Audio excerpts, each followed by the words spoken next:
First question பாருங்க. Find the volume of the cylinder whose height is 4 metre அப்படின்னு கொடுத்துருக்காங்க.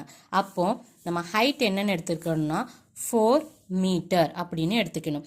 And then whose base area is 500 metre square அப்படின்னு கொடுத்துருக்காங்க.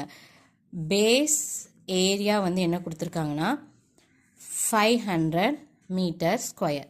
இந்த base area அது எப்படி எழுதலாம்னா பை ஆர் ஸ்கொயர். அதுதான் நமக்கு 500 மீட்டர் ஸ்கொயர். நமக்கு என்ன கண்டுபிடிக்க சொல்லியிருக்காங்கன்னா வால்யூம் ஆஃப் த சிலிண்டர் தான் கண்டுபிடிச்சிக்க சொல்லியிருக்காங்க. அப்போ வால்யூமோட ஃபார்முலா வந்து என்னன்னா பை ஆர் ஸ்கொயர் ஹச்.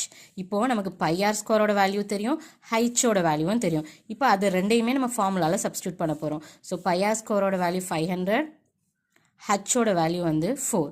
அப்போ 500யும் 4யும் மல்டிப்ளை பண்ணும்போது மல்டிப்ளை பண்ணி பாருங்கள் சைடில் 500 × 4 0 0 5 4 20. அப்போ நமக்கு 2000 மீட்டர் கியூப். இது ஏன் மீட்டர் கியூப்னு போடுறாங்கன்னா வால்யூம், அதனால யூனிட்டுக்கு மேலே கியூப் போடணும். ஓகேவா? அப்போது நம்மளோட ஆன்சர் வால்யூம் வந்து என்ன கிடச்சிருக்கோம்னா 2000 மீட்டர் கியூப். அப்போ ஆன்சர் ஆப்ஷன் ஏ தான் நம்மளோட ஆன்சர்.